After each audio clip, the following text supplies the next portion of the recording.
in the blood and this, that, and the other. And I said, hold on. This is the part where it gets weird about, like, you know what? I don't have anything about Christianity. But when they get to talking about this blood and the blood sacrifice, and we talking about like Epstein, and we're talking about like people getting sacrificed and stuff like this. I played this video where it's like, okay, listen. When like this whole blood talk all the time and sacrifice, people don't even realize that they are talking about human sacrifice, cannibalism, and the whole thing. So let's go into it. I'm playing. Hold on. All right, because I was like talking and about when you ate the little piece of bread or the wafer. Go back. We go back. Through me, through your grandmother, your grandfather.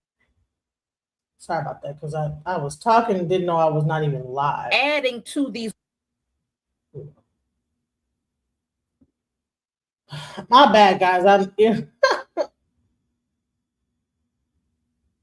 So I just have to say this, especially during this time where there's a lot of talk concerning the Epstein files and the child trafficking and a lot of the things that's going on out here pertaining to children, blood sacrifice, and things of that nature.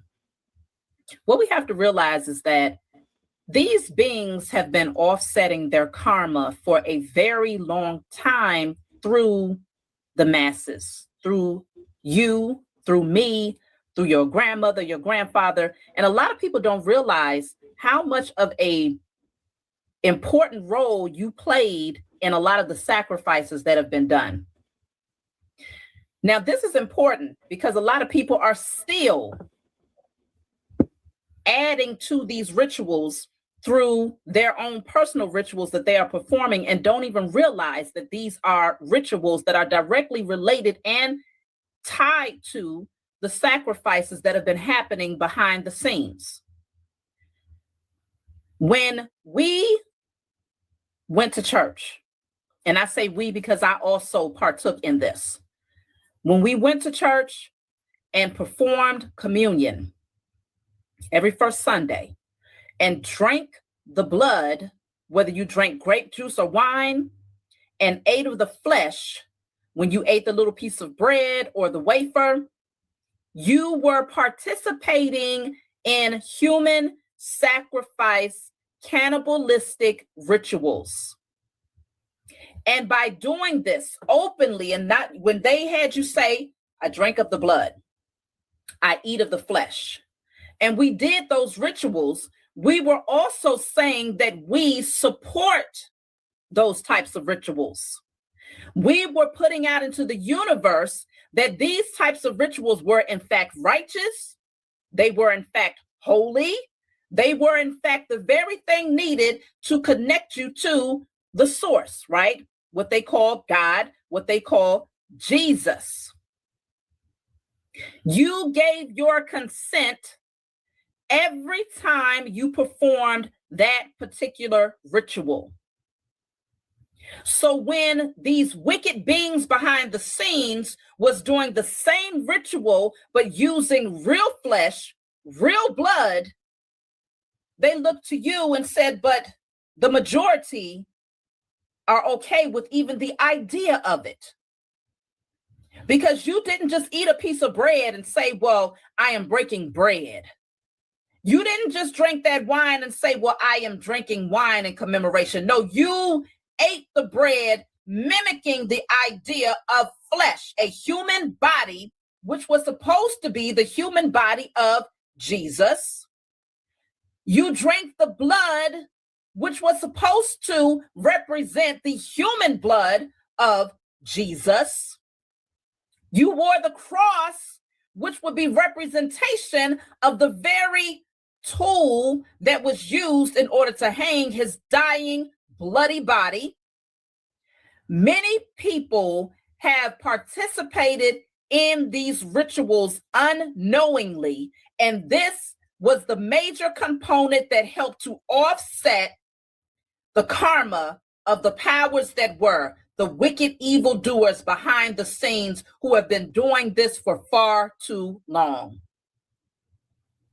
This is not new. These beings have been doing this for centuries. But they have been able to hide it.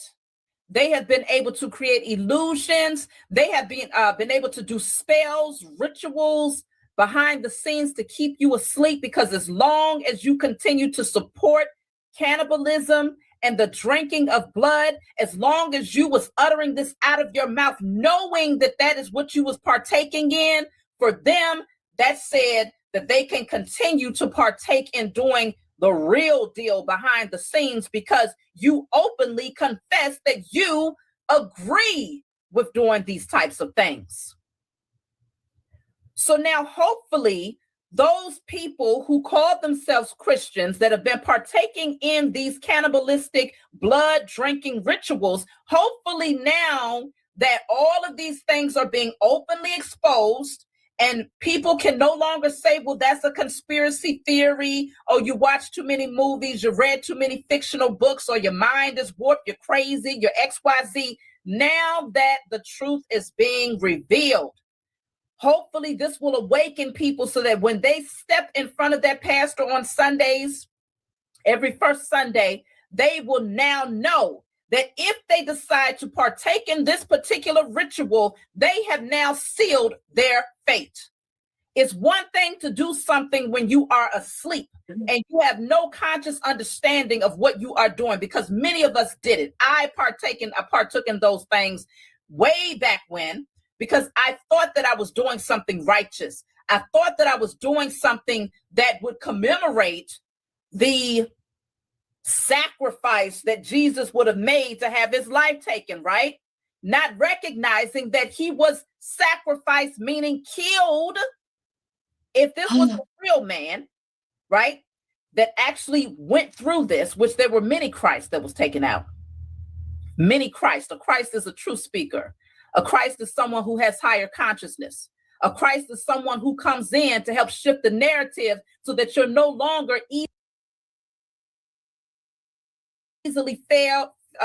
easily convinced or just blindly following the structure of a false, wicked government. So many people partook in this in a sleep state with the best and highest of intentions, and this is why grace is bestowed upon those people. But when you are now consciously aware that this is a real ritual that is being done, satanic rituals that are happening behind the scenes in order to maintain power, in order to maintain authority, wealth, in order to maintain the illusions of the matrix, in order to continue to feed the beast of Babylon, this is far deeper than what people see with their natural eyes. Those same people that continue to partake in these rituals will now be held accountable from this day forward. There's no such thing. There is no more I didn't know. There's no more I don't understand what I'm doing. There is no more turning a blind eye and a deaf ear to truth, because truth is now being exposed here in the age of Aquarius. Okay. Are you done? Is this finished? We're not going to get flagged for her going that long, are we? No, that was my video. And I'm going to also say, you made that video? No, that was on my older video that I had already done. And okay. I got it. I was wondering why you're letting it play so long. Yeah, it was on my video. And let me just also say this, is that earlier we were talking about, okay, why is it that they have to tell you what's happening, right? So why is it? Are we going to get to comment on what she said or no? Yeah, but I'm just saying that this is why this whole thing came up. Okay, so let's go ahead and comment first about what she said. Go ahead. Okay, she clearly is feeling, when people leave a religion, she mentioned that she was once part of that religion. A lot of times people leave a religion with a lot of trauma, and that's why she has so much vitriol and anger and nasty things to say, because she doesn't understand about Christianity. So she's not at a point where she wants to be yet. You're not going to focus on Christianity when we're talking about cannibalism. Okay. Cannibalism is something that goes beyond religion. It's from, if we could get into ancient times, when we talk about blood sacrifice, that's not limited to Christianity. So I'm not even going to get into the fact that Christ gave himself freely as a sacrifice. Okay, I'm not even going to talk about things about, no, it's symbolic. I don't even go there. He did say, eat my flesh and drink my blood. But the way she's so angry, saying it's satanic, and she's wearing an ankh around her neck, the crucifix and the ankh are not much different. They represent your human material existence. And to talk about Christ dying and saying, oh, you're doing a satanic ritual, is just, for me, she's not looking at it in an objective way. She's looking at it in a way to try to make Christianity look like it's the evil religion and she found something new and African. But that won't work, because every civilization, every religion has somehow struggled with existence, material existence, and sacrifice. Even if you look at Hinduism and Buddhism, there's fasting. That is the suffering of self. So the ultimate suffering would be the sacrifice. I know this isn't where you wanted to go with this, but the ultimate suffering and the ultimate would be to sacrifice your complete self. So that's where it comes into with the why it's sacred. That's why it comes into Christ giving his whole self, his flesh, with suffering. Yeah, I just wanted to put that out there, because that's not satanic. And that's not wicked, what we're talking about in the Bible. Even if I know there's some Christians that won't go along with what I'm saying, even if it is cannibalism, if she wants to say that, I won't argue that. But it wasn't wickedness and it wasn't evil. Okay, I'm really going there. It's not evil and it's not wickedness. At certain levels of cannibalism is not evil. No, I didn't say that. I'm talking about Christianity, where she tried to drag it and say that it's satanic. Okay, so if Christ said, I give my, because there are people, the same lady may think, then we get her talking about vegans. You're still eating a life form. Just because you don't relate to a plant and you say, oh, I don't eat meat, I don't shed blood, you're still eating something that's a living organism in this realm. This might sound goofy to some people who are not on the level of life. What is life? What is existence? If I say, eat my flesh, just eat, go. Imagine you're dying, you're out in the wilderness. If I die, I don't want you to die, eat me. Go ahead and eat. No, I can't. Please eat me. I want you to die too. I want you to survive.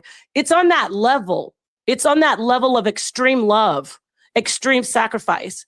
So, of course, Christ wasn't saying we're stranded in a desert, but the symbolism of saying, eat, you're eating my flesh, eat this bread, you're drinking my blood. It is the ultimate sacrifice. And how could I sacrifice myself more than to give you my body for you to say, this is me, take upon it. So she's talking about, of course, we don't do cannibalism.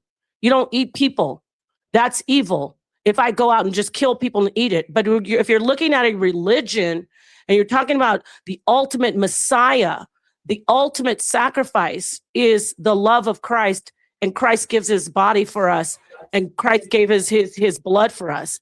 So yeah, she's just church hurt. I feel for her. And anybody else who's got a problem with that, I bet they were Christian.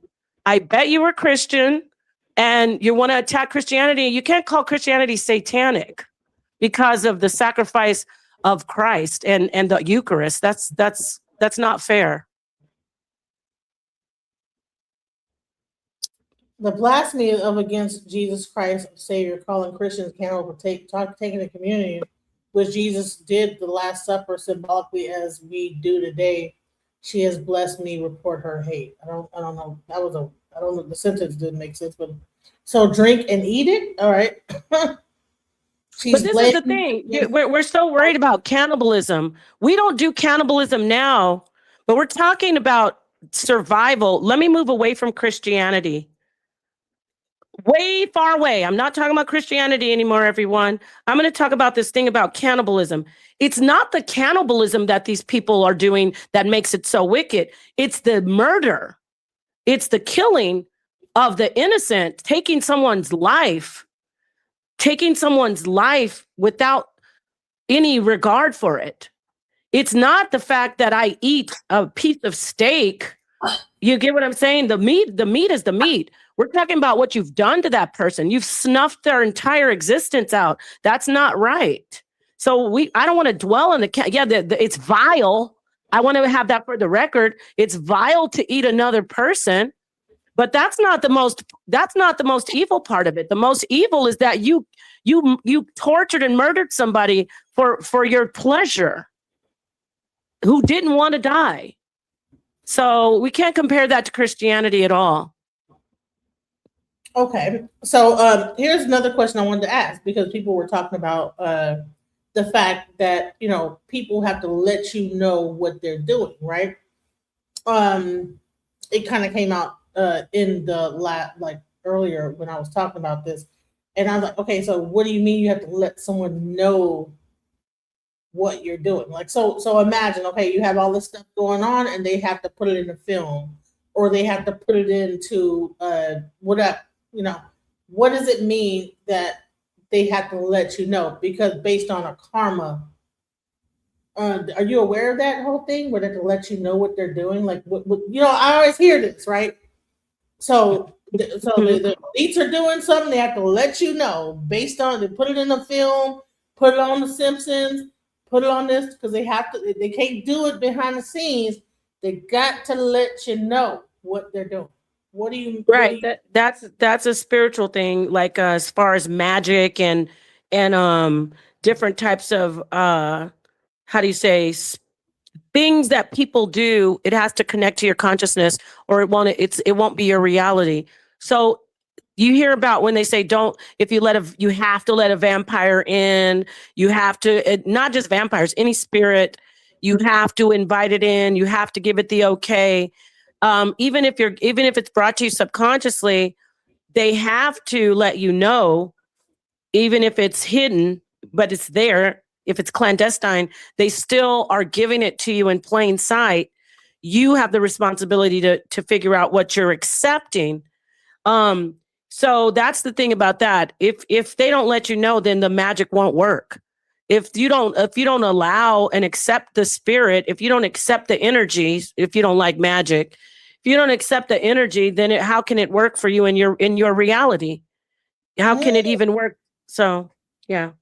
So could you break this down into when it comes down to like movies? And so so what does it mean when movies are showing like certain things, and it's because they have to let you know? So if you watch a movie that's showing like certain things, Simpsons, for instance, they'll show the whole thing before it happens. Is that them letting you know before it happens that they are in control, or what does that mean? Welcome to the channel, Greg. Welcome back again. Hey, what's up?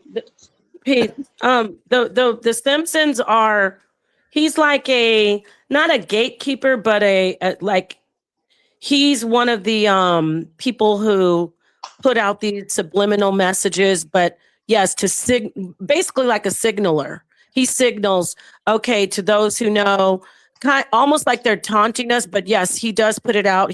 They're practicing magic. They're practicing magic with the Simpsons, but it's not just the Simpsons. It's everywhere. It's all in the symbolism. So yeah, it has to work. The Hollywood magic of it all. Like, what is Hollywood magic? Well, Hollywood is a church. We all know about. I think we do in this community. Yeah, Holly. Well, isn't a church supposed to be pure? And Hollywood is definitely not pure. No, it's not supposed to be pure. Listen, if you don't know, you should listen more and talk less. Okay, a church is a congregation. A church can be anything. A church can be. There's satanic churches. There's churches everywhere. It doesn't have to be pure. Your idea. Those are satanic churches. Those are satanic. Well, but when I think of a church, I think you said church. You said church. I'm not doing this. I'm not doing this.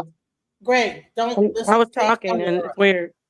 Sorry, I was just saying. Let me let him talk. What do you have to say? No. Hold on. Let me hear what he has to say. Go ahead. You have the mic. No, I didn't disagree with you. I was just, when I think of church, I think of God's kingdom, But specifically, I think you should say satanic churches, But I don't think so. I don't have to say to help you. Yeah, no, you don't have to. I'm not. Listen. No, you interrupted me. Do you want me to help you stay asleep? And then you say, this is what I'm talking about, everybody. It's not even a slight on him, but I want to show you something. Everybody wants to be heard. I get it. But if I'm saying something and I say, and then I say the word church, you're programmed. So if you don't understand that you're programmed, let it sting inside. Feel the pain in your heart, but just don't jump in and start church is pure. Since when? Since when is church pure? She just told you there's people doing satanic stuff around. What do you think that is? You think it's not a church? So now you're going to say, I'm not disagreeing with you, but can I please say satanic church for what? No, I won't. I'm not going to say satanic church. I don't have time to sugarcoat and blindfold you. Okay, I don't know everything, but if I'm talking, don't come in here talking about church is pure. That's childish. Well, he's only 20, so yeah. Oh, my son is 22. He would never say some dumb shit like that. All right, so I'm gonna let you back up, but listen, we're gonna have a dialogue, but you have to learn. ADHD need to like chill, bro. If you're gonna cut people off, you're gonna get put back to the back until it's time for you to speak. Okay. Because you clearly cannot, if I mute you, you're going to unmute yourself. So I have to put you in the back, and then when it's time to speak, then you can talk, because I have to like treat you like a child. Okay? Go ahead. I'm gonna let him talk. No, let him talk. I'm going to mute out too. I'm good. I want to listen. I want to learn too. So I'm muting out. I'm listening. I'm here. I told you I'm doing some stuff, Genesis, so I'm listening. Right, but I really wanted you to on the letting people know what's going on, because I didn't know what the magical aspect of that whole, how they have to let you know what's going on. And I really wanted to get into the Hollywood aspect of things, but he came up, he wanted to speak on the church. I'm gonna allow you to do that, but I really want to please don't leave Nepal until we cover that whole aspect of magic. No, I'm not leaving, Genesis. I told you what I'm up to. I'm listening. I really want to listen, and then I will get back in, but let him speak a little bit.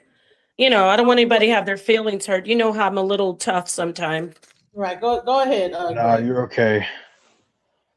No, I was just saying, churches that do those satanic things, those aren't true churches, That's it, That's just what I believe. Okay, so what did you think about the whole thing about like doing communion and like drinking the blood and eating of the body? And were you here when we talked about that? I wasn't there. I did not hear that, but that's symbolic, Jesus commanded us Christians to do that, So that's just us Christians. That's what we do. Christians to do that? Is that real? Is that true? Yeah, he said, do this in remembrance of me. He said that. So he said, in remembrance of me, eat my body and my flesh. So what? Yeah, it's symbolic. Well, some people interpret it in different ways. I see it as symbolic. So yeah, that's it. It's symbolic. So there are actual scriptures in the Bible where Jesus says that. Okay. Yeah, I can pull it up if you want me to. Yeah. Do you have a present? Are you on a computer or are you on like a phone? I'm getting my Bible. Well, let's tell me what the scripture is now bringing up so people can read it, because I'm trying to understand. Because you know what, I've been in church this whole time, and I've been doing community the whole time and didn't even know whether it was something I was just doing or whether it was like in the Bible that Jesus actually said. John 6 verse 53 through 58. Unless you eat the flesh of the Son of Man and drink his blood, you do not have life within you. So yeah, and there's more. Let's see. Did Jesus say that, or did John say that? Was it in red? Jesus. So it was in red, like it was. So in the Bible, because whenever Jesus says, yeah, like a quote. Yeah, it was like quotas. It was Jesus. Yeah, okay. Jesus therefore said unto them, I say unto you, except ye eat the flesh of the Son of Man and drink his blood, you do not have life in yourself. So yeah. So what does it mean, eat the Son of Man, though? What does it mean, the Son of? I thought his body. Okay, the Son of Man, but isn't Jesus the Son of God? So why would? Well, he's both. He's fully God and fully human. So yeah. All right. So hold on now, because I'm confused. All right, the Son of. Okay. Wait, do you think I have a question for you? Do you think Bible? All right, Bible Gateway. Because I want to understand it. Okay, so John, what is the scripture? John what? John 6, verse 53, and you have to read through 58. And King James. Well, they're all this. King James, I suggest. But yeah. 6:53. Yeah, through 58. You should read the whole thing. Yeah. All right, I'll go ahead and do that. All right, hold on. This is the NIV. Let me go to King James because because Wait, I have a question though. I have a question based off of that because I know you're not a Christian anymore. Do you think that's satanic? I don't know. I don't know exactly what that is. It's like, okay, what are we doing? Like, why? It's are we remembering him because he's gonna leave the earth. Well, he got crucified, and yeah, he was crucified. Is it satanic to eat meat? No.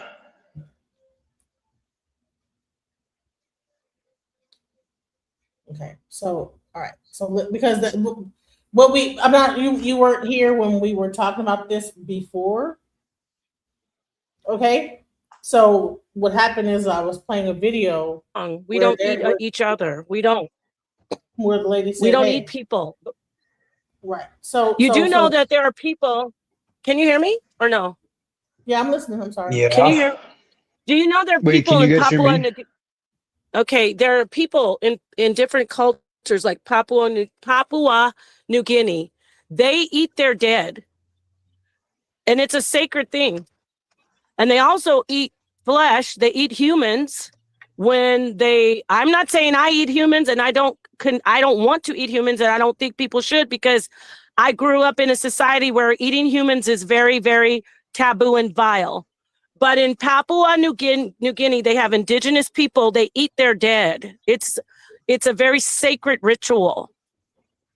Are we going to call them satanic? I just need that. I don't need anybody dancing around it. I just need facts. Are they satanic if their ritual is to eat their dead? Anybody? I think are they so. satanic? I'm- So you think those people are evil? No, I don't Can think you they're pull that evil. up about Papua I didn't say New that. Guinea? Hold on, one in the chat. Is it satanic for a person to eat the dead? No, but no. I'm saying that community. We can't say for us. Yeah, it is because it's our community. We don't eat the dead. It's evil for. I'm saying for them. For them, is it evil for them to eat it in their community when we know it's a sacred ritual? Does that make them evil?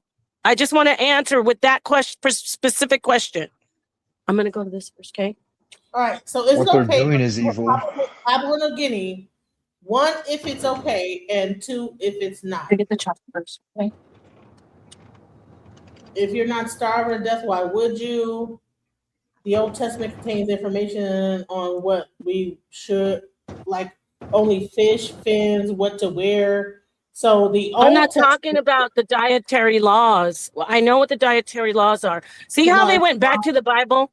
I'm just talking to people. Let's get out of our religion, and let's stop with this whole evil. Oh, they're evil. Why are they evil? Oh, because Jesus said to eat him.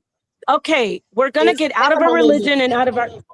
Yes, Right? there's So- cannibalism that they do in certain cultures, and they don't kill people for the flesh. They have ways that they eat the people.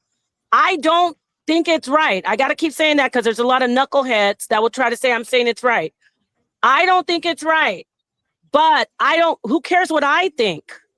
I don't get to say they're evil when they eat flesh, when that's part of their life and their culture, and they don't kill people Wait, for what? it. Yes, exactly. You see how hard it is? You got to break your Wait, so program. You tolerate? They don't kill people. They eat the people. They eat their loved ones. So when I a don't person do it. passes away, they eat them. Yeah, it's a part of like, they might not eat the entire body, but they eat parts of the flesh and they eat flesh. They eat human flesh. And sometimes they just eat, some of them might be rogue and just eating people that just are dead and not for, I don't know, but I know that if you pull up the information, go to Papua New Guinea, and you'll see that they have an issue where they're getting, that's where I told you how I studied Kuru. they are developing that disease with prions and they're attacking their brain because they're eating human flesh. It's a disease they're catching from eating, but they eat human flesh in their community. That's how Kuru was studied. That's how they studied Kuru. My point is, you coming in with me? They ate dead relatives. They eat their relatives. Yeah. Do you see that? So They said that my was the thing four- that was- they said it was the four people. It's not the. Hold on, let me just They play cha- this real quick.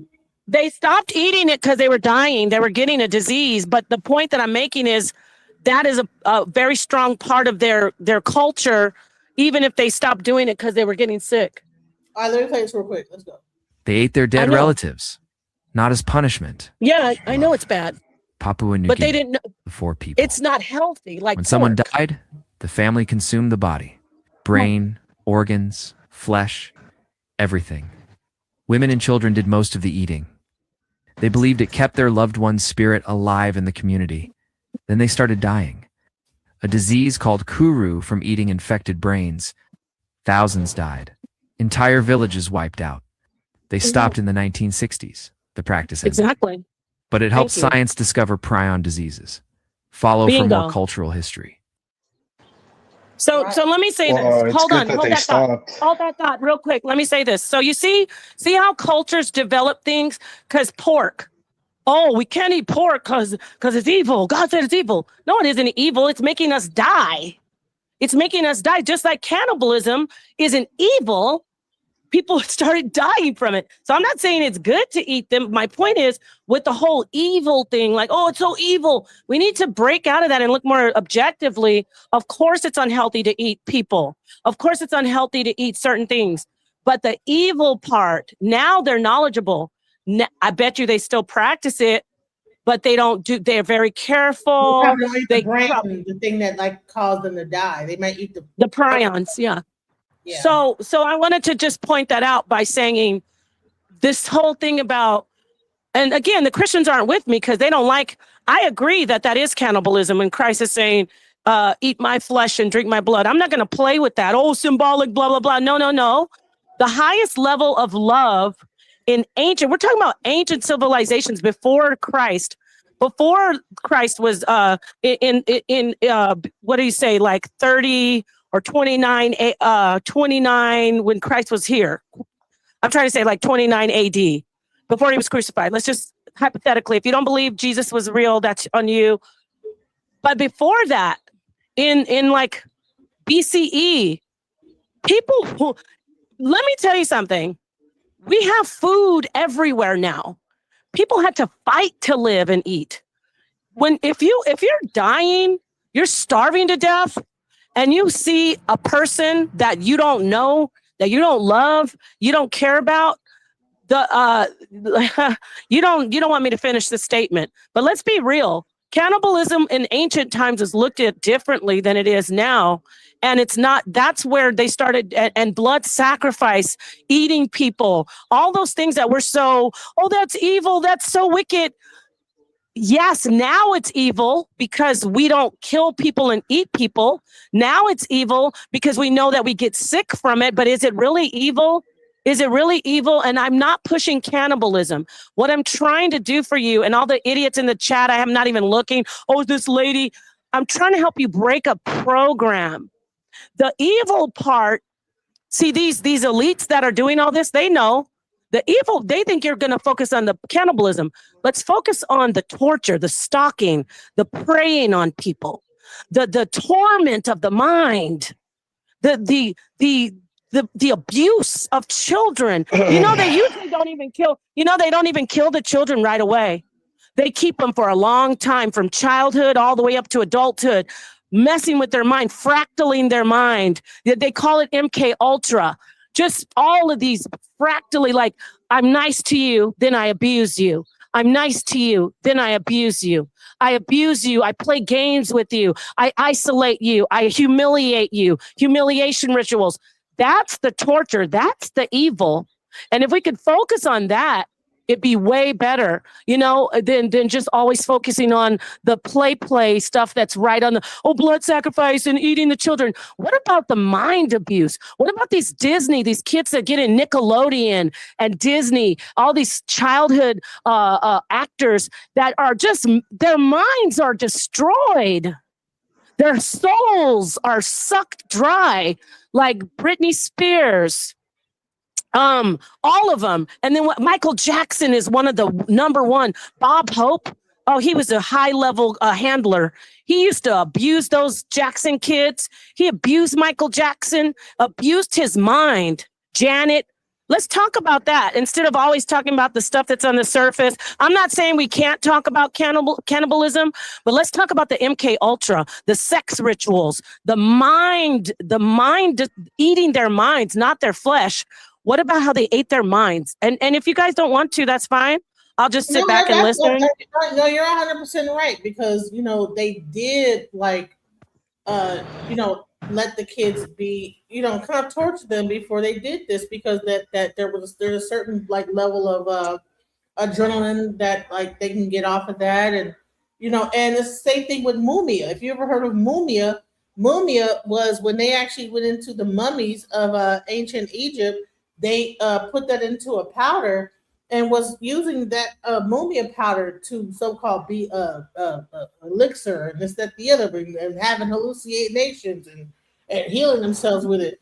But the bottom line is that they were it was the combination of the human flesh and also the, whatever they used to embalm the person. So there's a lot of weird shit going on, that was going on a long time. If you ever heard of Mumia? Yeah.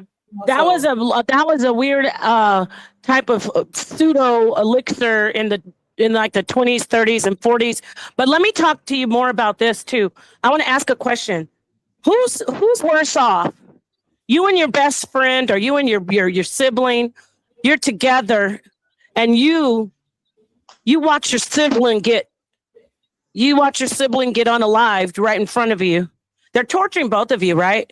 And you're a little kid, and then you watch your sibling get unalived.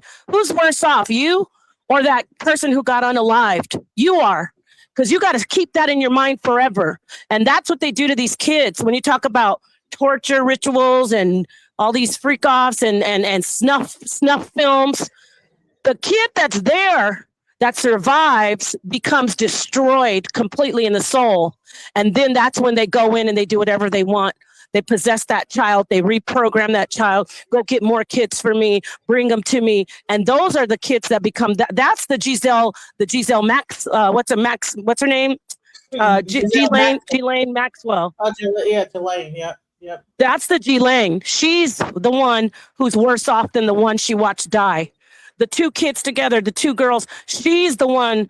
110%. She watched it from childhood, from baby, from toddler. She watched kids get tortured, and they kept on taking her mind and fractaling her. And so all this stuff, I do want to talk about cannibalism, of course, but we got to get, it's an urgent time. We got to stop talking about the blood sacrifice. We got to talk about the minds, the souls. And when I say mind, I mean, if you're spiritual, then you could call it a soul. You can call it consciousness, because they want to take we have a universal mind of God that's got all these sores on it, all these cancers. And we need to start going right to the source. And we just say, okay, we know what's happening. We can't do anything about the flesh. We can't. At the end of the day, cancer could get you. But we can work on the mind and talk about what are they doing to the minds. And we have so much power to heal the mind because we could talk. Talking will heal the mind. You understand what I'm saying? I mean, I'm not trying to be right or wrong, but this is the stuff why I stopped talking about this stuff. It'll consume you when you keep on looking at all the death and all the child rape and all the suffering of the children, and you get consumed because you're too focused on what they're doing to the body. The scripture says, "Fear not the one who can kill the body, but fear the one who can kill the body and the soul." They can't kill our soul. So we have to go to the part where let's talk about how we can help people and say, wake up, stop focusing on shit that doesn't matter. And when I say doesn't matter, go ahead, kill me, eat me, I still will live. You got to let people know there is no death. There is no death. You can heal your mind. So that's where I am right now. And I'm not trying to preach, but I'm tired. I'm tired of worrying about if it's evil to eat pork or if it's evil to eat humans. Who cares what you eat? Christ says it doesn't matter what goes in the mouth. It's not about what you eat. It's what comes out. And that's your soul and your mind. What about that? I'm gonna let this young man talk because he wanted to talk. Talk about what they're doing to the minds of everybody.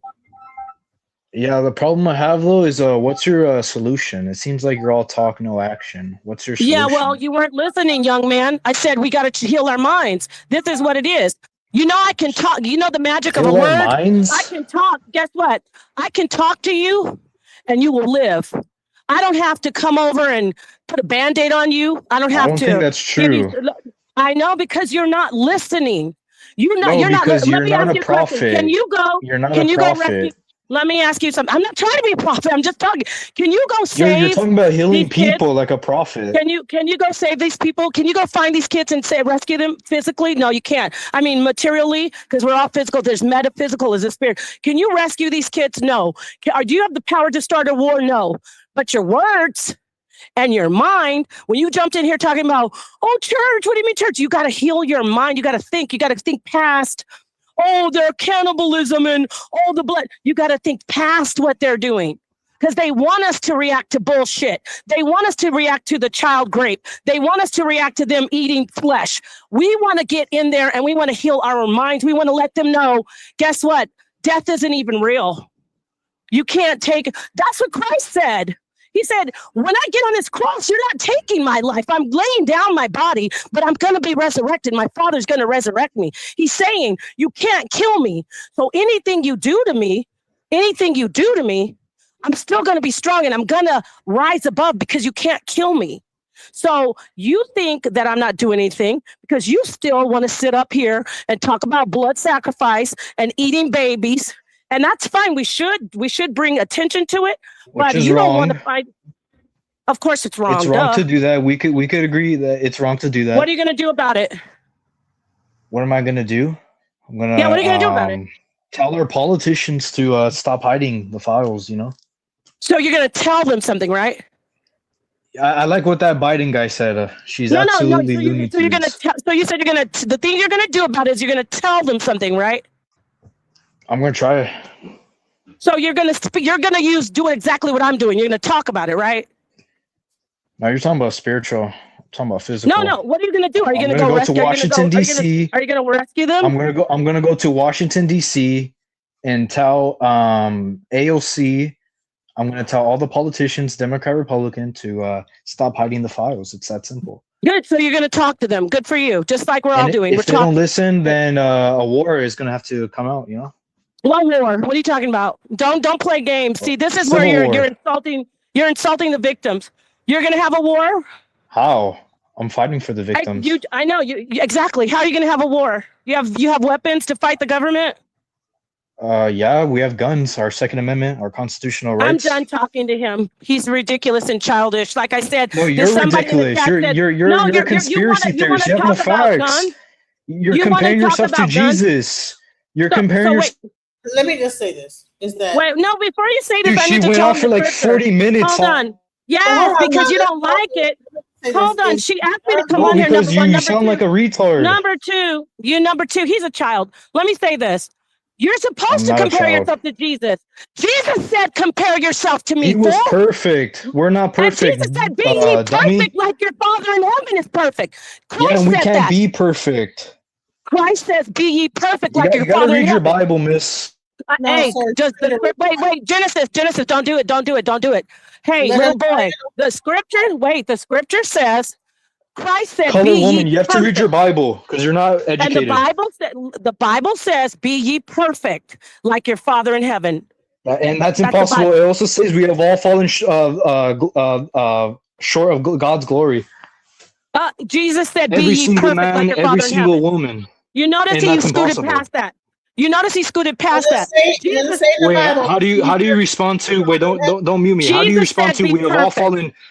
Wait, okay. Jesus also said we have all fallen short And of God's glory. God said, you are a perfect people. Be my people No, and we be are not perfect perfect. like What? me. Oh, you are blasphemous. Holy crap. You are That's the dangerous. You are scriptures. That's the blasphemous. scriptures. Hey, anybody's watching this, you gotta be I careful. don't There's a care. lot of Listen, you know what blasphemers that out is? That's there. a narcissistic tactic. That's a narcissistic Blasphemers. tactic. This is why When Paul you're said weak, women can't hey, preach. Genesis, you're gonna have Hey, to mute him out or I'll leave. I God swear to God, bless. I'll leave. I'm not gonna argue over this little boy. Let me tell you what he's doing. You don't That's a even know anything about the narcissistic. Genesis, the next time he interrupts me, I will leave and listen. Tell I me to don't let mind. it go. Napa, you No, told me to let it not while I'm talking, because I want to be clear on the scripture. That's a narcissistic tactic.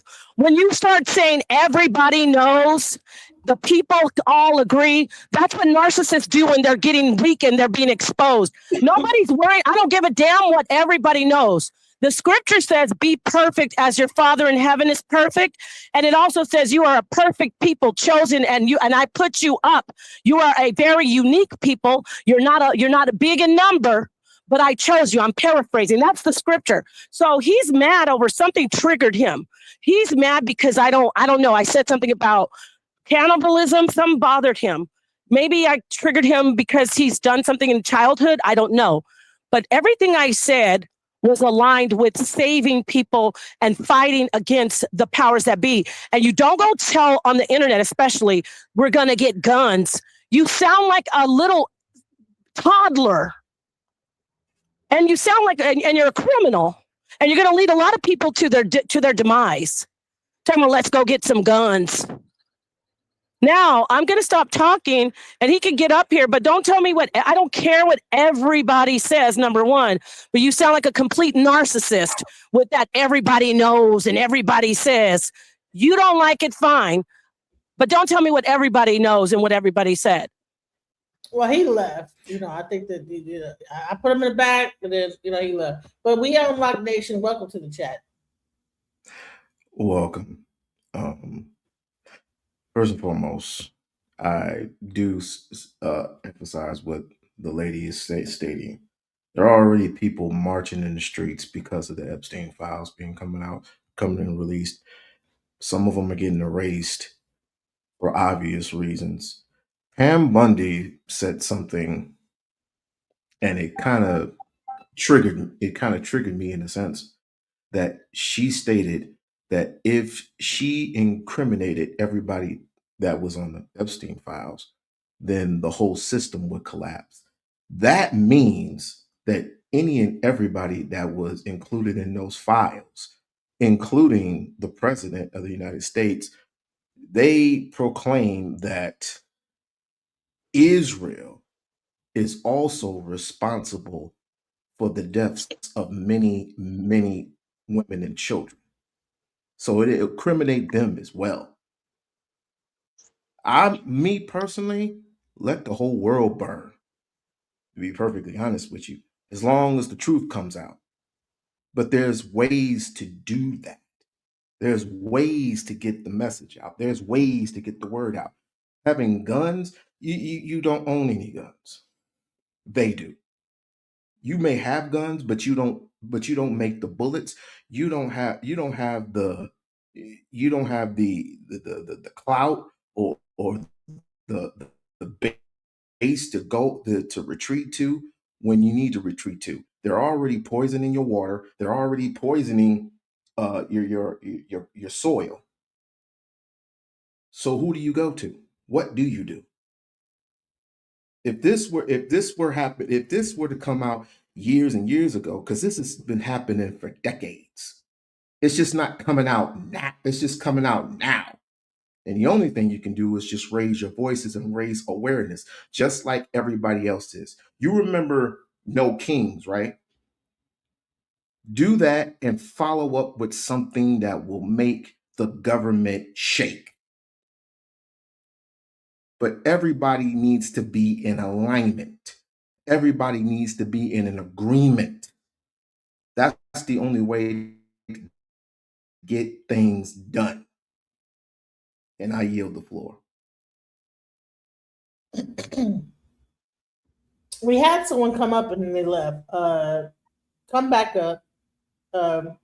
But yeah, that's something. I have a very mixed audience. A lot of people like are kind of like super on the right side of things. It's like, well, bro, like, and he tried to bring up this John scripture. Then Jesus said unto them, let me just read this. Because I'm like, okay, what is this? What does this have to do? So does this mean it's okay to be a cannibal? Okay, then Jesus said unto them, verily, verily, I say unto you, except we eat the flesh of the Son of Man and drink his blood, ye have no life in you. Whoso eateth my flesh and drinketh my blood hath eternal life, and I will raise him up at the last day. For my flesh is meat indeed, and my blood is drink indeed. He that eateth my You know what flesh, that you know what that's from, right? what is it You from? know what that's from, right? It's from when you getting the it was from the Last Supper. Last Supper. You're drinking my blood and you're eating my flesh, which everybody got a piece of bread symbolizing his flesh. You're drinking of the bit of the fruit of the wine, which represented his blood, in remembrance of him. Not and it has nothing to do with no babies. These people are sick. Can I be honest? These people are sick. The people who still support this guy, they're just totally sick. Back to Let me not go on a tangent. The baptism was for people who were coming into the church to get baptized. And then every first Sunday, as Black people all know, when it's time for this, eat of the fruit of the bread, that means you are getting blessed of the fruit. But it also says this: those who do not follow Christ and eateth the bread and drinketh the wine, which represented his blood, and don't follow Christ, also be damned, will be forever eternal damned. They didn't mention that, did they? Oh, so it's they're damned. If you are not following in Christ's footsteps, if you constantly keep sinning, or you just blaspheming if you're blaspheming God and you're drinking his blood, was representing him, and you're also eating his flesh, which is representing his body, you can be forever eternal damned. Yes. So I say to people, for those who need to repent, or for those who need to those who don't believe in Christ, start, because there's a lot of this stuff being released. There's a lot of stuff going on. And I told you the other day, Genesis, I was not lying when I said that when it comes to all these chain restaurants, there are no damn cows. Ain't no damn chickens either. So how are you getting your meat? How are you getting your meat? How are you getting your supply? You got all these burger chain restaurants, and there are hardly any cows. Bill Gates has taken 18% of your farmlands. And for what? And he's being incriminated in these files also. So I say on to you, what I tell you what I'm going to do about it. Raise Cain in Congress. Raise Cain in Congress. You have to go to the streets and get with some of these people online who who are in alignment, not think exactly like you, but are in alignment with you. That's how you get things done. I yield the floor again. Let me show you a recent video that happened with on Fresh and Fit, and I want to get you guys' opinion on this. And we probably about to wrap it up pretty soon, but let me just get your opinion on this. He finally listened to Roger Stone and others, and this is historic. And I'm told Congressman Tim Burchett and others have said they have already been access to this, okay? And they said, if you think the Satanism and the cannibalism and the blood drinking is bad and what you saw before, they said what is in these new files is going to shake everybody. And they warned you, don't even look at it if you don't want to have nightmares. I mean, this is, folks, this is the Death Star. This will be a day long remembered. I mean, this is mega freaking massive. And they're not going to, I noticed The Economist, owned by the Rothschilds, they say in the magazine they own it. It's like, oh God, yeah, oh look, here's all the files, we cross-referenced them, and you notice you search them, there's no Trump, no emails, no communication. They're like, oh, we're exposing, oh look, the Rothschild lady was in charge. Even the Rothschild publications having to burn themselves.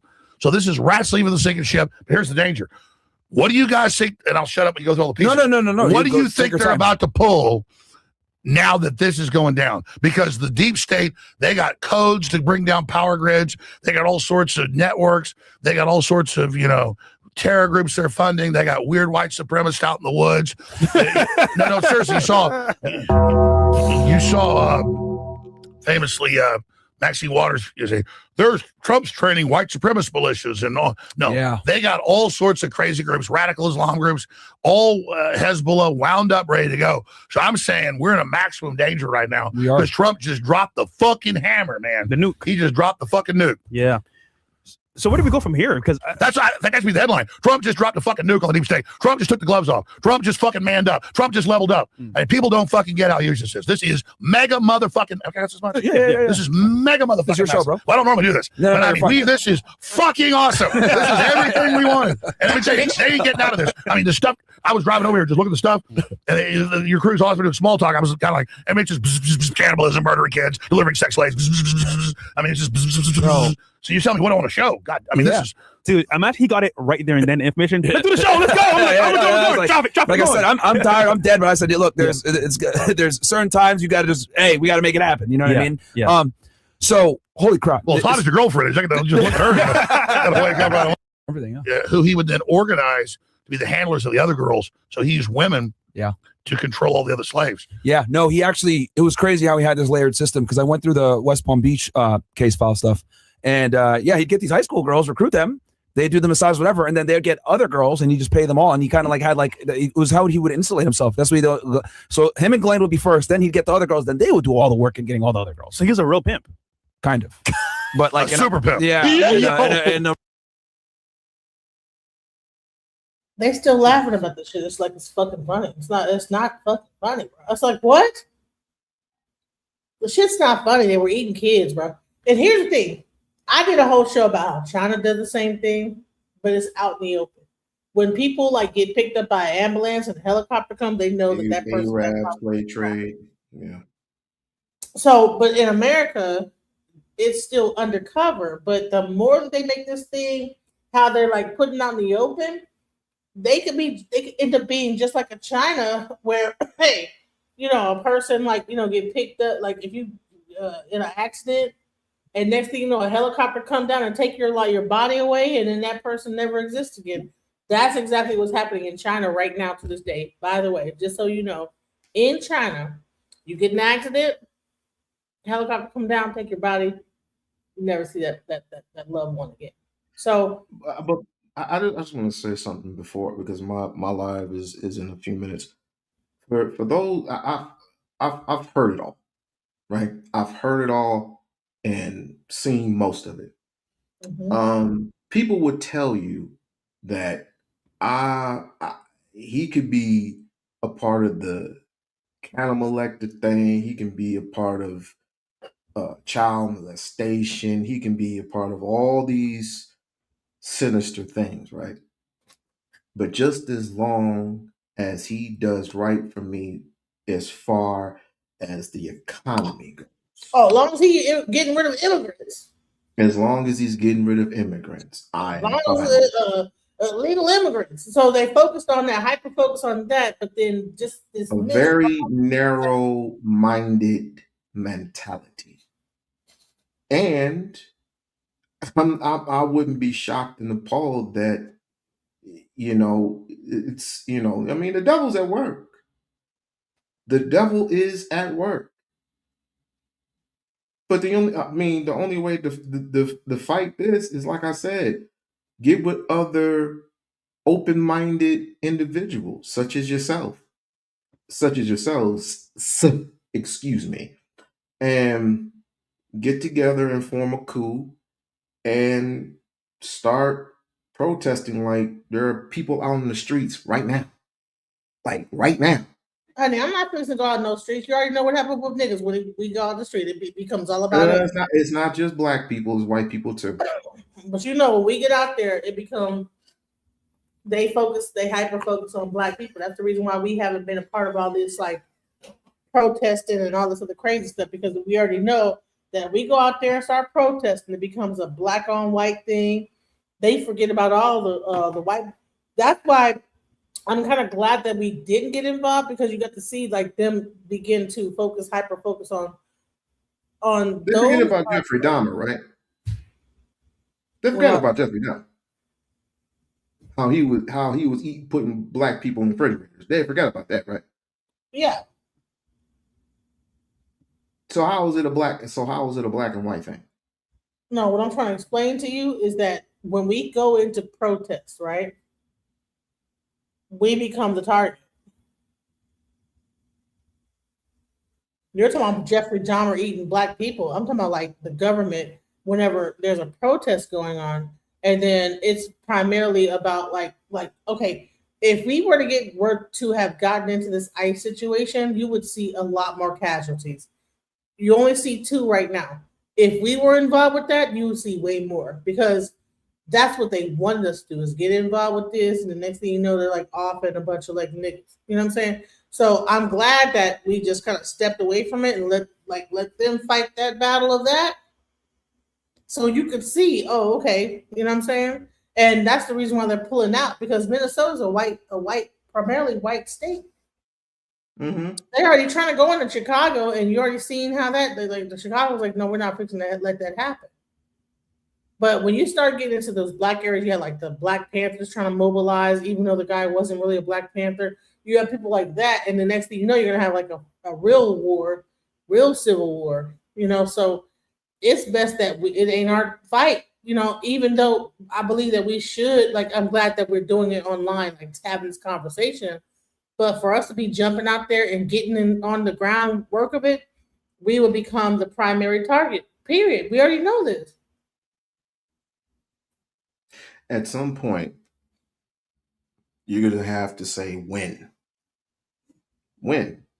Because one way or another, one day, I mean, the people they say the exact same thing about ICE and the fact that they don't go after. Well, now they're focusing on the Haitians now, and now it might be our time to rise up, right? But when they were focusing on because I would say that's one thing I agree with, when they were focused on like the Caucasian like immigrants, hey, but now that they're getting into the blacks are like fool with us, okay, that's when we mobilize. But should we be mobilized for the same people that was pretty racist to us in the beginning and trying to take, like, I ain't gonna lie about that, like, hey, it was a thing, we're not gonna lie about the fact that people were trying to get jobs and then people were like talking against us and whatever. So I'm not going to pretend like black people didn't get kind of marginalized by certain groups of people. We're not fixing to lie about that. But if they're going to start targeting like Haitians and now we are getting scooped up in the mix, okay, well, hold on now. Now we might need to mobilize now. So I'm glad that we saved our energy, because imagine if we're spending our energy protecting those immigrants, and then when they finally get around to us, we're out of energy. We're out of like troops. So I'm saying, okay, let's save our. All right, now if they try to fuck with us, now we've watched the whole thing go down. All right, now if they gonna fuck with us, okay, what's up? That's a better strategy than just jumping in and trying to protect everybody. Because if they would have just did that and we wouldn't have enough energy to like fight the whole fight. You know what I'm saying? So I think that was very strategic from a military standpoint, not just jump into the fight straight away. You know, If we're gonna do this, no FBAs. well, No FBA. you know, the NBA, I don't know. I don't know. Dude, they don't have any type of identity. These Negroes nowadays don't have any type of identity. They should. I'm just waiting for what. I'm gonna say this, whatever it is, I say, well, that people that are real know that we need to come together, not to be delineating. Because how the hell you gonna fight a fight when you delineate it all the way through, and now you fighting amongst each other trying to fight a fight? Well, you know that the Haitians are going to cause a situation that's gonna like affect us, FBA. Then we probably need to like come together. You know what I'm saying? But I don't understand like that. So here's the thing. Let me just go into this real quick. We lost some pie, but it's okay. We lost the pie. But I want to go back into this. Let's go into this more, like, because Alex Jones said some interesting things. Let's go. Wrong way, but yeah. Yeah, if evil pedophile pimp's got a cape, he's Superman. Yeah, pretty much. So let me ask you this, then, Alex, because obviously you've went through the files. You've been looking at this for decades. What is Trump's role specifically with Epstein? What was their actual relationship? We hear different stories from the media. CNN says they're best friends. Fox News says he kicked him out of Mar-a-Lago. You know, the file came out where he reported him to the West Palm Beach in 2006. Can you kind of give us a quick, well, no, actually take your time, an overview? What was their relationship? When did they stop being friends? What was it in totality? Yeah, I mean, we've had New York Times articles saying that they were best friends. Yep. That's not true. Before I endorsed Trump 10 years ago, I talked to the authors, I talked to the experts. Remember, I was already an expert on human trafficking, government sex operations, pedophilia. Yep. Knew all the Ted Gunderson and John DeCamp and all the guys that had literally exposed it in the Democrat and Republican Party. These are the guys that had the front page in 1989. You can pull it up in the Washington Times. Underage call boys, midnight visits White House. Underage call boys, midnight visits White House. And so these are the guys that exposed the CIA base in D.C. producing child porn and snuff films. These are the guys that did all this. So well, not that I'm smart. When I was first getting on air, I was having these guys on, Kathy O'Brien, Mind Control, MK Ultra, all this stuff. And so Trump is in New York. His dad's super conservative. He has his own business, gets $100 million from his dad. He works with Roy Cohn, the famous anti-communist that was the lawyer for McCarthy. That's Trump's MO. But Epstein comes along in the 90s and is the head of the Trial Commission and has all this investment stuff. And so just like Steve Bannon, yeah, they do business, but it's like investments and real estate and stuff. And that's what Trump knows. And so Epstein, obviously is in New York. Trump's in New York. And then you got the satellite at that time down here in Palm Beach. And so all that's public, that they're in events, they're at public shows, they're socialites, they're in some videos and photos together. But we knew, and Roger Stone exposed this 10 years ago when I first endorsed Trump. He wrote a book about it, Clinton and their war on women, that Trump first dropped the dime to the Palm Beach police and got him indicted. So all that new news that's been released in the last tranche of Epstein files a few weeks ago, that's old news. It was Trump that was the informant. And then Michael Wolff, who is number 3 in the files, the most mentioned, the most emails, dirty Democrat operative, he is in there over the last 8-9 years, constantly with Epstein. And they made recordings together that have been come out. Like, how do we set Trump up? He's like, he never took massages. He never came to the house. We can't get him. I know he's the one that dropped the dime on Real me. G. Yeah. So what's crazy is that's why I was saying, like, Trump's not involved. Trump dropped the dime. So he's trying to say that Trump wasn't involved. Interesting. But everything I'm seeing says Trump was involved. So let's see how this whole thing. So I think he goes in at some point. Let's go into what he says. Employees. Yeah. And Epstein says all that to Michael Wolff. So I'm on air going, hey, Trump's not involved, and the why he's covering up. We know he thinks he'll scratch his stomach. Not just got to believe Trump. And the Democrats spin it. Oh, God, you're all the pedo party. No, guys, it's hundreds of top Democrats, hundreds of university heads, all these Hollywood people going to the island, delivering kids, eating babies, draining blood, adrenochrome. I mean, it's all in there, grinding up bones.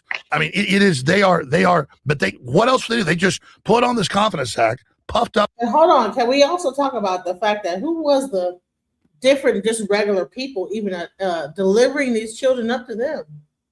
Police officers, CPS workers. Listen, everyone's only focused on the top level, Trump and Epstein and these people that are in government. What about the people that were regular human beings, like living just like us, that was down with delivering these children up to these people? That's the part that's scary to me. That your average police officer, or your average person was down with taking your child somewhere. You think that this person is a trustworthy Getting person? paid under the table. Go ahead. You talking about getting paid under the table type thing? Yeah. Or you might as well just put his girlfriend in there too. Or she's been prosecuted and tried, but they need her as a witness for something, is to get the names out there. She is not going to get those names out there. She's not going to put not one single name out there, not even Trump's name. I say take it back to where torture was legal. That's the only way you're going to get anything out of a person. And this is the part where this is what I want to tell y'all, is that y'all stupid for thinking this about Democrat and Republican. This is about people and being paid off, and no matter who they were, police officers, both sides, school yes, teachers, that tracking down the kids, all that. Remember, back in the day, the milk cart, the kids coming up missing. You don't even know how many of them kids was carted off to Epstein. This is the part that's crazy. But listen, people were talking about this. I mean, Alex Jones included. But at one point, he began to get on the Trump train too. But then now he's realized, I think, like roosters, hoping he would be intimidated. And for a while he was. He's like, this is embarrassing, but it's over. They are completely screwed now. Yeah. What was the extent of their their friendship? I know they were friends for a bit. It seems like party mates or whatever. What was the extent of that? Well, I don't just believe Roger Stone. Back in the day, the New York Times was more accurate. Roger Stone had 51 years. And Trump doesn't cheat on his wives, but in between marriages, he's quite the horn dog. and he likes. And his Mom! He doesn't cheat on his wives. I give respect. He doesn't cheat on his wives. Okay. maybe they have to laugh, but it's not fucking fun. It's not fun. But that's the MO. And so he was his wingman. That's a lie in the media that he was friends or even best friends with him. He would see him at events. He was nice. This guy was the head of the Reliable Commission for David Rockefeller, his gopher. And he was the head Rothschild representative. So, Trump on record mainly got his investment for stuff from U.S., German. But after that, the Rothschilds are his third biggest investor. So, but that's what they do. I mean, they're the richest family in the world. Yeah. It's like, they're really involved in everything, dude. I was at 7-Eleven today buying some lifesavers. I mean, I work for them. The point is that this is it. It's like I flew on American Airlines. I mean, I own it. So, yeah. So it's the U.S. banks, German banks, some Swiss banks, and the Rothschilds are right there. So, no, Trump has, but he always paid his debts back and did a good job. It was a good investment. Mm. So, of course, he's hanging out with a Rothschild head of the Federal Commission. I mean, at parties and everywhere else, be nice to him. But as soon as he came and cut out some of his employees, he got on his ass. So now he's sound like he's trying to promote Trump. I don't understand it. Let's go. What you want to say, Tony?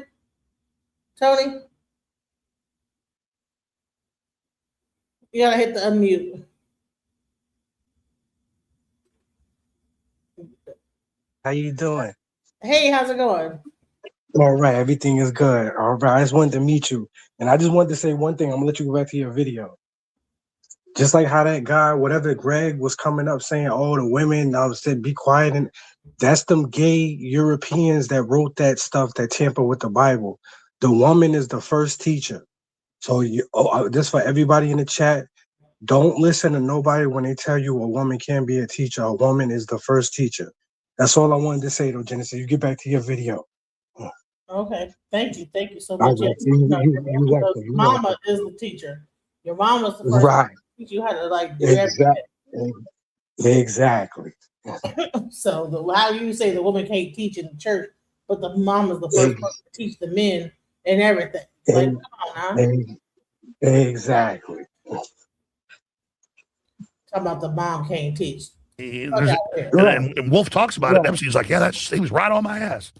So like, what are you doing, man? Yo, pause. Yeah, which is crazy. And I owned all this stuff. How would I know somebody's pulling girls out of my business? Yeah. So Trump's on it.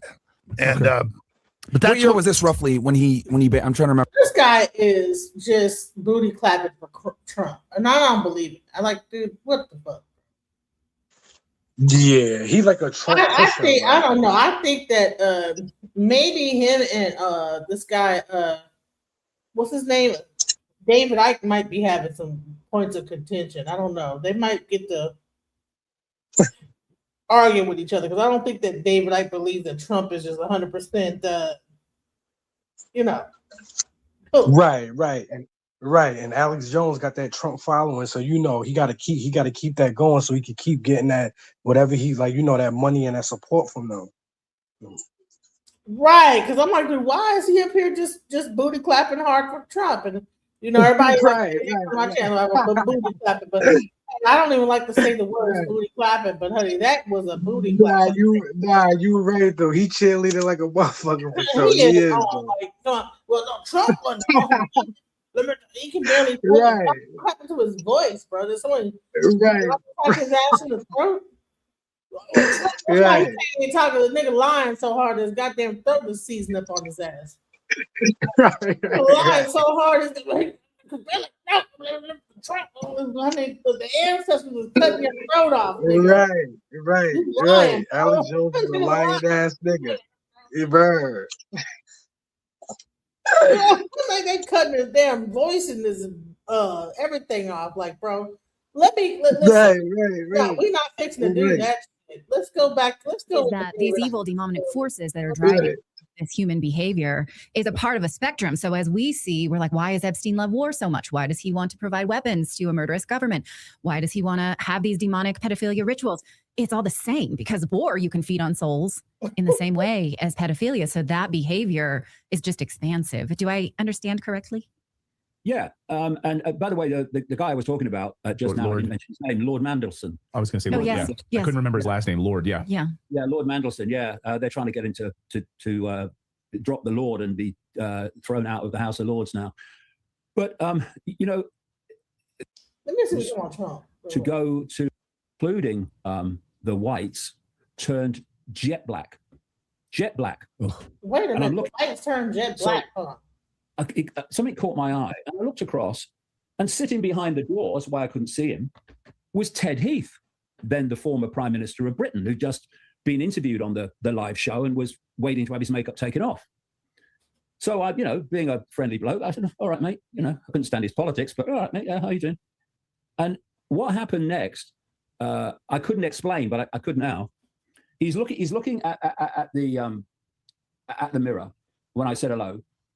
And he sort of turned in the chair and he looked at me, never said a word. Not a word was spoken this entire time. And he looks at me, kind of an inquisitive look on his face, like, what's this? That kind of look.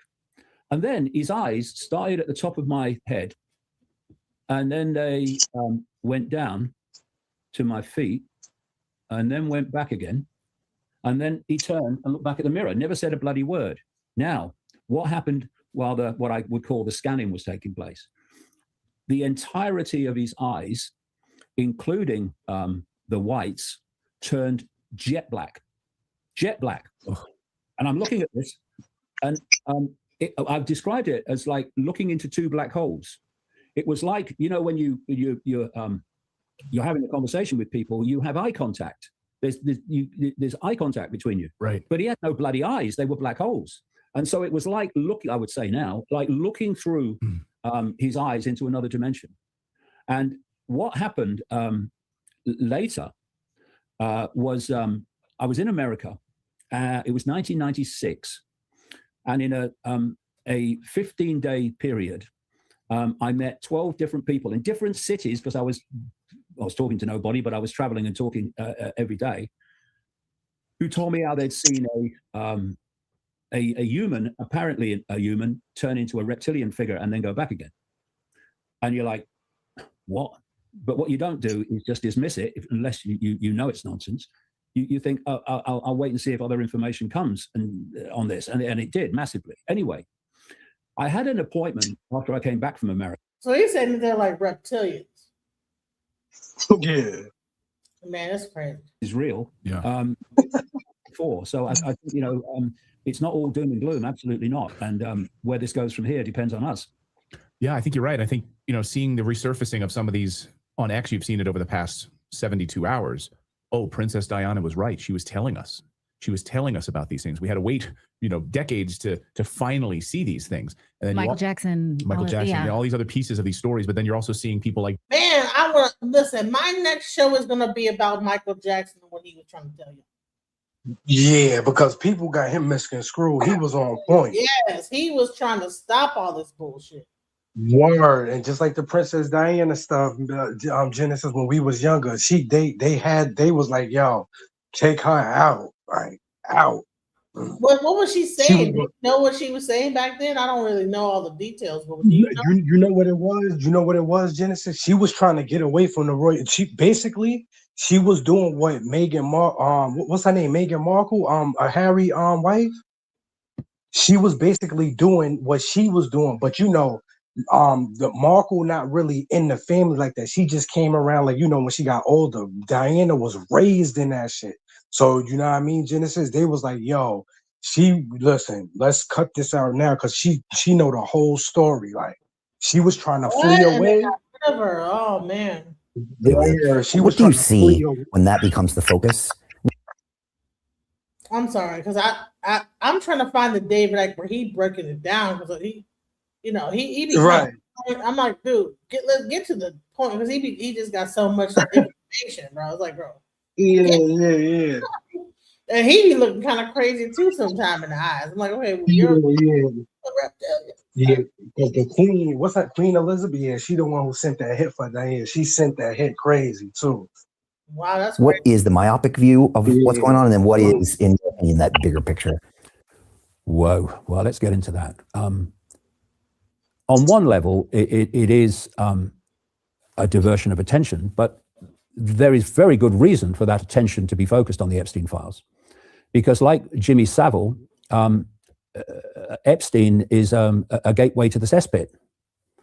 And you can get into the cesspit via Epstein as you can get into it via Jimmy Savile, the mega pedophile, big time friend of now King Charles and the royal family and the Queen since the 1960s. It all goes into the fucking royal family.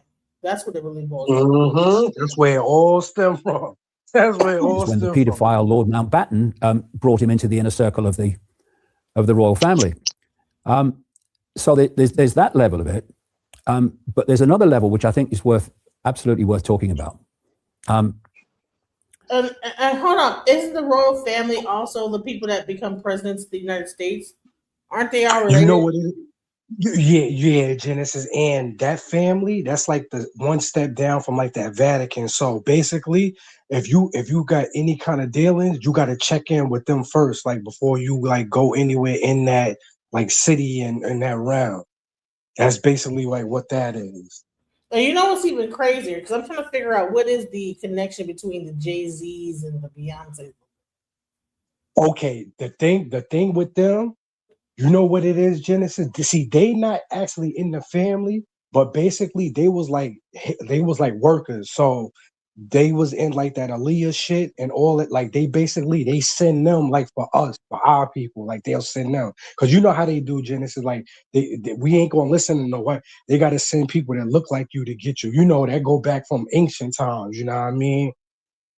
So basically, they sent them like everybody black that we know, Genesis that's out of here. Most of them. I'm talking about the ones like of modern time. That's Jay-Z, Beyonce, Diddy, all of them. They got to do with that. Wow. And so let me tell you something. There's this guy named the DL Whisperer. Have you heard of him? No. Matter of fact, no. DL. I think, matter of fact, yeah. I think she had did something with Spiritual Whistleblower, I think. So apparently T.S. Madison, who's a that's Spiritual Whistleblower. Yes. She has an indictment now. So this whole thing, this whole everything. Listen, everything is coming out, you guys. It's crazy, bro. Genesis, you wait till that shit come out about Aaliyah. You wait till that shit come out. They gonna be finished when that shit come out. They gonna to be finished when that come out. I'm surprised Dame Dash ain't drop it. He probably scared. He probably that's why he ain't drop because he know what happened. Because that was his girl at the time. He know what happened. He's scary though. And, They and, gon' and, they gon' and then see, there's a connection to all this and transgenderism and all this stuff. right, Really fucking right. insane. So man, I don't even know where to begin with the. See, I'm telling I you. haven't been covering the black stuff because I was like, man, I gotta see where it all goes. But let me tell you what's going on. So look, watch this. You have T.S. Madison, who is a transgender male, and then you have this Right. DL Whisperer that have been out talking about the whole DL lifestyle and how like the DL men, the transgender, are trying to replace women. All Right. part That's of what like male supremacy or some shit like that, like this no, you misogynistic right. world. Right, Genesis, you're right. That's why, like Martin Luther, all of them, that Protestant Catholic and all of that back in the or back in them Europeans back them days, that's all of them people tampered with that Bible. That's why Genesis it's like a slick. That's basically the one we got that King James version because that's the gay King James. It's not even the real King. All of that. That's why they took women away. Talk about the Father, the Son, and the Holy Spirit. Like God, that's the woman. What do you mean the Holy Spirit? See, they try to Let me tell you something that's crazy as fuck. When I first moved, the first people I met was a transgender girl named Venus Moon, and I was very, very Orthodox Christian. And this woman, this transgender female, knew the Bible front, back, up, down, left, and right. And honey, like when it really came down, and I actually had lived with her and everything. I actually was a part, like, right. But the weird part of it is that we ended up like falling out over some stupid shit. But like,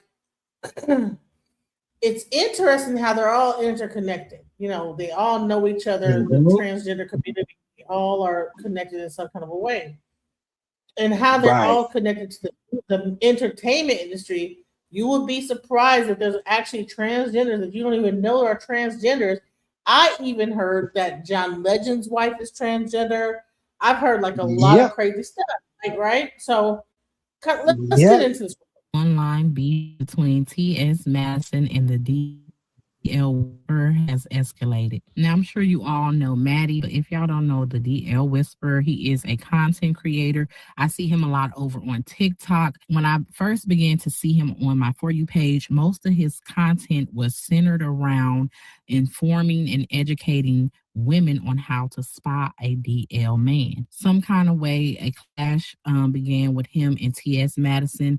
He was speaking a lot on transgender women and his stance on that. Somewhere down the line, it took a dark turn and spilled out into the streets of real life. And it seems that T.S. Madison had to go and secure a temporary protective order. Now, T.S. did a interview with Out, and that's the article we're going to read today. It will be on the screen, and I will also link it in the description so you guys can go check it out. And it reads, how a viral interview led to T.S. Madison's restraining order against the DL Whisperer. In quotations, he wanted to watch me take my last breath, Madison tells Out in an exclusive interview. And this is dated for February 11th, 2026. T.S. Madison has obtained a temporary restraining order against a content creator who filmed himself driving by her Georgia home while shouting threats of violence, according to Madison and court documents. The court order against Naquan Palmer, also known as the DL Whisperer, comes after months of online commentary that devolved from verbal abuse online to in-person stalking, Madison says. In an exclusive interview with Out, Madison describes the escalating threats as terrifying, exhausting, and emblematic of the particular vulnerability Black trans women face when visibility collides with unchecked hostility. let me tell you how on point my podcast is and my thing is, right? I interviewed DL Whisperer before all this happened. Listen, you will be surprised the people that I have interviewed. Before all this went down, I interviewed him. And he was breaking it down about the whole transgenderism and everything. But see, the thing is that there's a whole like thing about the transgender world and like the, you know, all this stuff that is like ingrained in some stuff that I don't even know what the frick is going on. Like, it's like there is some levels of power that come with that transgenderism aspect. And it might be connected to the Democratic Party, whatever they want to say. I don't know. Really, Genesis is both parties. It's both of them. And really the Republicans on the low, Genesis, they worse than the Democrats. But see, to us, they put on this like image like, oh no, the Democrats is the ones for the transgender, but we the Republicans, no, we're for the family. No, they fronting because they need that audience. They need that audience, Genesis, because when they come get them guns from them people, they got all of them guns from their great grandfathers and great grandfathers from them wars back in the day. These people got a rude awakening. They should have left that politics shit alone, especially on that red side. They should have left that shit alone.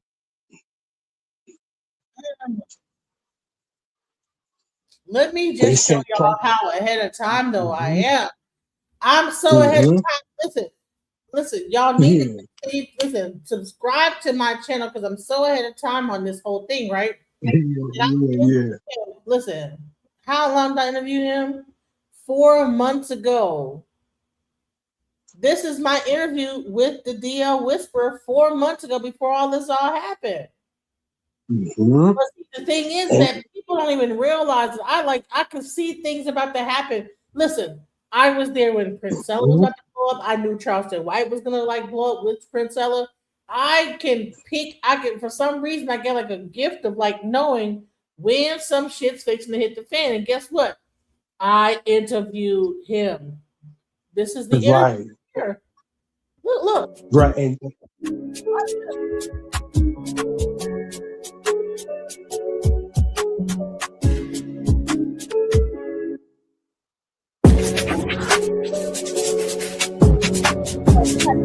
Whisper, so right, and then now it gets so he's gonna talk into the transgenderism and how transgenderism, like how like also how even transgenderism is a level of male patriarchy. The women in my life started having. You know what? Welcome back to the channel. The pod. I'm sorry, we done moved on so many levels. I know. I see that. How do I take it off of my chat? Disconnect it from my channel? Can you do that? Or no, I can't. Yeah, I can do it right now. Do you know?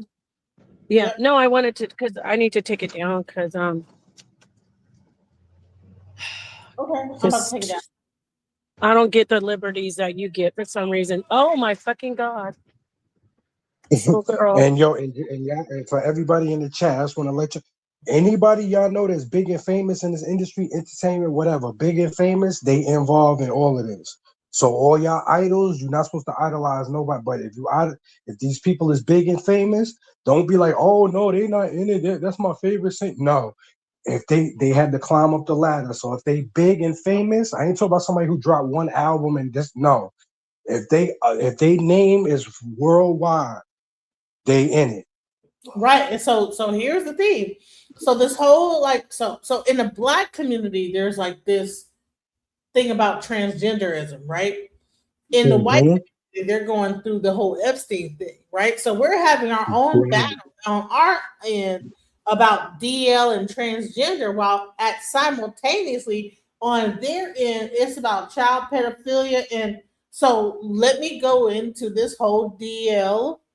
Because our thing has really been about pedophilia and child thing. You know, there is that in our community, but it's not been like the main focus. We're not like trafficking children and doing it.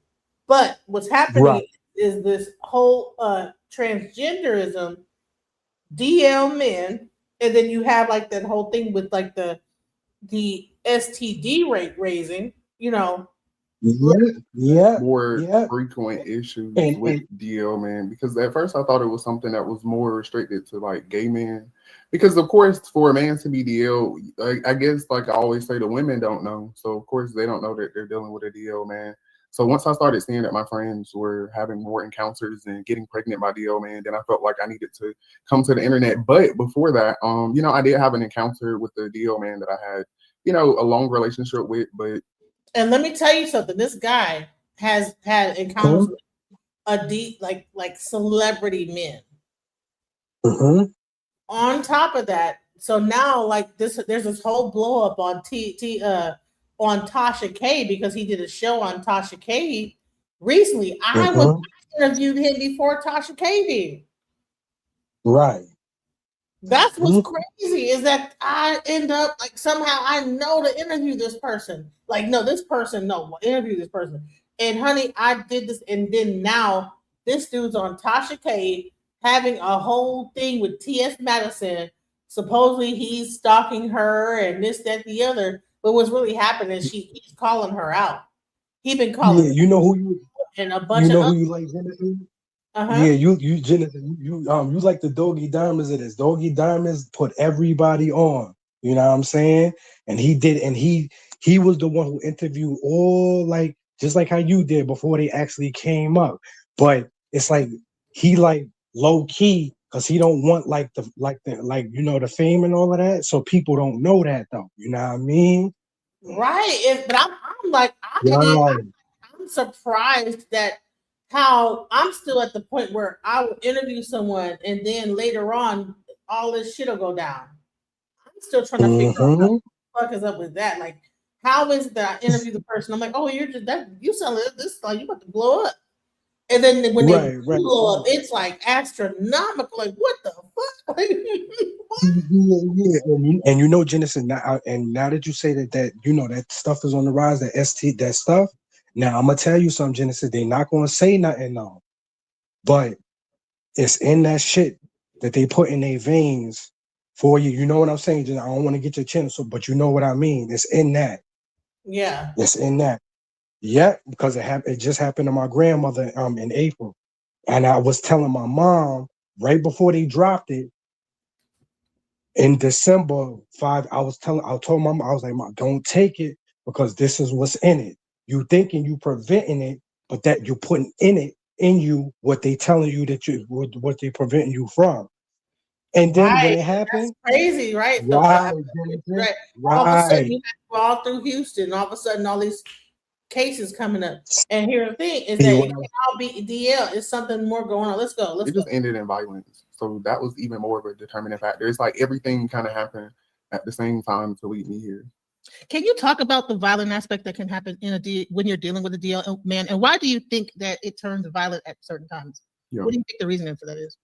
So a DL man usually hates themselves. So I think anybody that doesn't hate themselves and they're like forced to live in these rigid standards, I guess you could say, especially for men. Sometimes a lot of men equate violence to masculinity. So or just to try to control people, they feel like they have to assert their dominance through violence. So it just all depends. But with a DL man, in my case, it was because he was paranoid about being exposed, even though there was nothing that, you know, I was telling him that would lead him to believe that I would expose him. But his own paranoia built this own, he came up with his own story essentially in his own head. But for women, you're going to be in a predicament where you're probably going to go to a man confronting him about his sexuality. That's going to lead them to be violent because they're repressing a lot of things. So when you come and confront them, you're kind of making them think about things that they thought that they had forgot about, or you're bringing something up that they don't want to admit to themselves. So in order to not admit it to you, they might, of course, like I said, be violent or just be aggressive.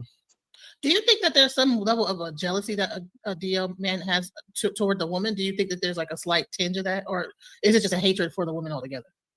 I think hatred and jealousy kind of go hand in hand. So I guess you could, in some instances, yes, because like I always say, some DL men will go on to be trans women, bisexual, gay. Some of them will be pansexual, you know, all of the things. So there's always a spectrum of DL men. I do think that a lot of them are jealous of women, but I don't think all of them. Do you think a woman, like, okay, a guy, because I've known this one guy that's on Bigo. I think his name was too precise or something like but he like has his whole he does like the makeup, he dresses up like a woman, but he has a wife. So he would not be considered like a DL man. I guess his wife, he's like a cross dresser, but he's in the gay scene. Do you think that there is like kind of a small amount of like what is the difference between like that situation and like a DL person? A DL person is hiding their sexuality, so their partner wouldn't know. So if your partner knows that's not DL, they could be in a closet, but cross dressing doesn't really give closeted either. Closeted men are men that just sleep with other men, but they don't openly identify as gay. So that the hidden part of it is what makes it so dangerous. Or that's what makes it different. Like it's about them living in secrecy because they feel like if they were truly themselves out loud, that people wouldn't love them. So they don't love themselves for who they truly are. So we have some of your audience members here. We want to give a shout out to some of your audience members that are not in the bushes, that are like speaking up and saying hi.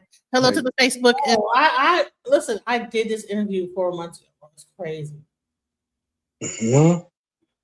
And now he's in a whole scandal with T.S. Madison. I do notice like now the younger generation that there are more men that'll come out and say I'm bisexual. And and guess what? They find out that there's certain women that will still date them. Yeah, I think that would happen in the women in our because I'm 48 years old. Yeah. Okay, the women we grew up where it was like you had Wendy Williams, people trying to out the hip hop, saying that all these hip hop artists were gay, and people were getting killed over that. People were getting killed over trying to say, "What you said I'm gay," and they know damn well that they're gay, but they will kill you over that. And they still are because it is rigid. Like for a man, sometimes being gay could mean that you don't make any money. That's why I said, I hate that for them. But you know what? Yeah, it is what it is. I mean, you gotta work harder. I make money, so it's like if I can make it, I just feel like we can't give excuses. Like, being gay is gonna because it's adding another level of oppression. But everybody's oppressed, so that's why I always say like another level of competition because you're already competing with all these women. Now you got to compete. Okay, well, see, we don't compete, so it's never competition. It just adds because I feel like with the DO aspect, like. It's really about oppression. That's why I say even with like women, like you have these same impacts. Like that's why we have DL women too. So I try to focus on the oppression and not things that are kind of byproducts of it. But yeah, I think oppression is like the biggest thing because when you look at everything, men are oppressed, but women are more oppressed than men. The difference is women are able to like express their sexuality more freely sometimes because I know a bunch of women that they're still in the church and they're not going to tell you that they're into women. They're not going to do these things. They still have certain stigmas that men have too. So that's why I always say, it's not just men. Women just don't repress it. You don't see women taking people's lives to keep a secret. You don't see women spreading STDs either, women to women. Yeah. The transmission is literally like, 0.03%? Damn near impossible. So I think that's, to me, the biggest difference. Like, I think a lot of men say, oh, women can express themselves. It's like, no, I know a lot of women that are heavily into the church that can't say that they're bisexual. They're not going to tell people that they're sleeping with women. They're going to sneak around just like DL men. So that's why I always say, like, oppression affects everybody. It's just how if you internalize it and how it, if it truly gets to you and impacts you in the ways that I think it does.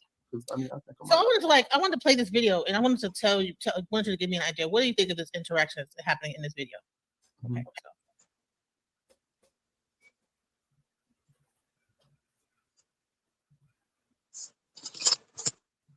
Well, I gotta tell you what I'm gonna do to you. Shoot through left, nigga. You stop it, nigga, I'm gonna spin. If you stop it, I'm gonna step back. If you stop it, I'm gonna go the other way, nigga. I'm gonna tell you what I'm gonna do to you. I'm gonna talk to you. Nigga, I'm gonna teach you why I'm sexing you the fuck up. Nigga, this ain't all right. The fuck is you? This consensual, nigga. I want the people to know that. Make sure you get a bigger shirt. You be in that motherfucker. I ain't wearing no shirt. Cool, nigga. Better. Get to them nipples. You're yeah, it's gonna be real. It's gonna be real sexual, nigga. It's gonna be real sensual, nigga. I'm gonna do it to you. I'm gonna real do it to you. What do you think they're talking about? They're talking about basketball. That wasn't nothing. Yeah, I was about to say they're talking about basketball. All right, so let me just say what they think that they were talking about, right? He's saying that when you're dribbling the basketball, if the person shooks you out of it, like your booty shakes a little bit, and I'm like, dude, bro, that's fucking gay as fuck, bro. Like imagine like say like you're dribbling the basketball and then the person's butt cheeks will shiver a little bit, and he said, yeah, I'm gonna make your butt cheeks quiver, just this type of stuff. They bugging because I know me. I like women too much. I can't be with this shit. I don't know how they. Maybe they born. Some people say they be born like that, and some people say like they just be happening to them from like molestation and stuff. But I know me myself. I love women too much. I can't.